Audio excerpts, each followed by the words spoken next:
Kanpur police encounter का मुख्य अपराधी विकास दुबे पुलिस के हाथों एक एनकाउंटर में मारा गया, लेकिन उसके एनकाउंटर के बाद भी पुलिस विकास के साथियों और उसको इतना बड़ा बनाने के पीछे जो हाथ हैं उन्हें लगातार ढूंढ रही है।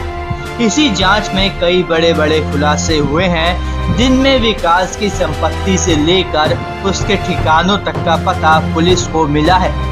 तो वहीं अब पुलिस को धीरे धीरे उस रात के बारे में भी कई बातें पता चल रही हैं। विकास के भांजे अमर दुबे को पुलिस ने एक एनकाउंटर में मार गिराया था। इसके बाद उसकी पत्नी खुशी और माता पिता को जेल भेजा जा चुका है। तो वहीं अब अमर के नाबालिग भाई से पुलिस ने पूछताछ की, जिसमें उसने कई बड़े बड़े खुलासे किए हैं। अमर के भाई ने बताया कि अमर दुबे ने भी पुलिस पर ताबड़तोड़ गोलियां चलाई थी। जब पुलिसकर्मी भाग रहे थे तो अमर और विकास दुबे उन्हें पकड़ पकड़ कर गोलियां मार रहे थे। अमर विकास दुबे का दाहिना हाथ था। अमर के छोटे भाई ने बताया कि विकास ने अमर को बुलाया था। कुछ देर बाद असलहा लेकर आया और छत पर चला गया। कुछ देर बाद ताबड़तोड़ फायरिंग शुरू हो गई।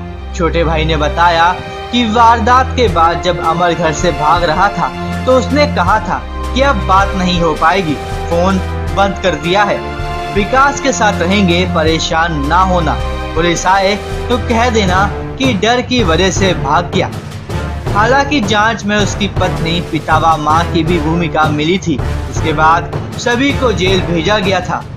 तो वहीं पुलिस को उस हाथ के बारे में भी पता चल चुका है, जिसकी वजह से विकास का करीबी जय वाजपेयी उसकी काली संपत्ति को सफेद करता था। जांच में पुलिस को पता चला कि उनके पीछे एक सपा नेता का हाथ था, जिसकी वजह से वो कभी भी किसी भी केस में पकड़े नहीं गए। दरअसल जय वाजपेयी और उसके भाई अजय की ब्रह्मनगर और आर्य नगर के बीच ही 14 करोड़ की कई संपत्तियां हैं। ये खुलासा 2017 की उस फाइल में हुआ, जिसमें तत्कालीन जिलाधिकारी सुरेंद्र सिंह के कार्यालय में जय और अजय के खिलाफ की गई जांच की रिपोर्ट लगी है। ये फाइल कई दिनों की खोजबीन के बाद अब जिला प्रशासन के हाथ लगी है। तब पुलिस की जांच में ये बात भी आई थी कि जय और अजय दोनों उस समय सपा के कार्यकर्ता थे और सपा के एक विधायक के साथ मिलकर प्रॉपर्टी डीलिंग और ठेकेदारी का काम करते थे। फाइल में लगी पुलिस रिपोर्ट में वकील सौरभ भदौरिया के हवाले से पुलिस को कई जानकारियां दी गई हैं।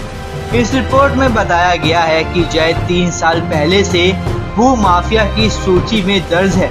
उसके घर में नोट गिनने की मशीन है। जय और अजय के खिलाफ नजीराबाद, बजरिया और चौबेपुर सीसामऊ थाने में कई मुकदमे दर्ज कराए गए थे, लेकिन सपा के एक विधायक ने अपनी पहुंच का इस्तेमाल करते हुए जय के खिलाफ लगे हुए मुकदमों को खत्म करवा दिया था। इतना ही नहीं, उसके अपराधों पर पर्दा डालते हुए उस दौरान उसे वेपन्स लाइसेंस पासपोर्ट भी जारी कर दिया गया था। ये फाइल अब फिर से पुलिस के पास भेजी गई है, जिस पर नए सिरे से जांच शुरू होगी।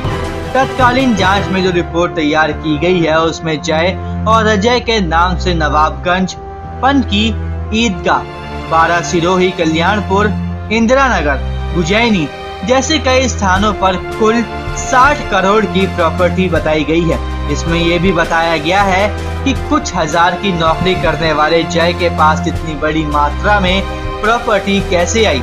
इस फाइल में बताया गया है कि जय ने अपने परिवार के सदस्यों और कई दूसरे करीबियों के नाम से बड़ी मात्रा में बेनामी संपत्ति बनाई है। लग्जरी वाहन भी खरीदे हैं। इसकी जांच उस समय खुफिया एजेंसियों से कराए जाने की भी मांग की गई थी। वहीं जैसे जैसे इन सब से पर्दा उठता जा रहा है, वैसे वैसे वो सभी लोग सामने आते जा रहे हैं, जिन्होंने विकास जैसे मामूली गुंडे को एक बड़ा अपराधी बना दिया।